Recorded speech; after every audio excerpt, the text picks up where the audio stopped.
So I was thinking the other day about something that happened to some clients of mine, and something else had come up recently that made me think about it. And what happened was is that I had a lovely, lovely couple, and they had decided that they were snowbirding here, and they probably weren't going to be doing it much longer.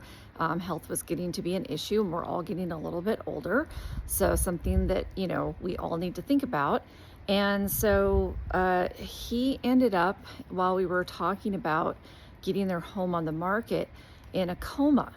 And what happened is that we couldn't do anything with the house because they did not have a trust. They didn't have, power of attorney set up or anything like that ready to go. And you think about, and I just took my probate certification course, and all good stuff to know, but you don't really think about what happens if somebody's actually in a coma. It was really hard. I mean, in addition to this woman having to see her husband go through that, she also had to worry about, we really need to get this house sold in the midst of it for reasons. And now what? We literally had to wait until he woke up or passed, or she could have gone through a lengthy court process to prove that, he's incapacitated and what have you. So what is the lesson to this story? The lesson to the story is that trusts are, especially, you need to talk to your attorney, you need to talk to your CPA, but in California, a trust is really the way to go. It's going to be a seamless transition. You're going to, with a good trust attorney, you're going to be getting other paperwork, which talks about, okay, what if something happens to me? Then what's going to play out if I'm in a coma? What's going to happen? My husband can make a decision for me.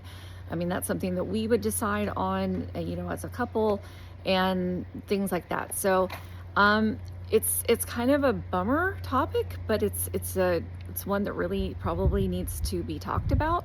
And I do know people who can help you with that if you're in a situation where this makes you think, because it's actually something we need to do also. It's kind of another reason I started thinking about it. But we can talk about who is around, who can actually help you make those kind of do the paperwork. I would not recommend doing the legal Zooms and all these kinds of things.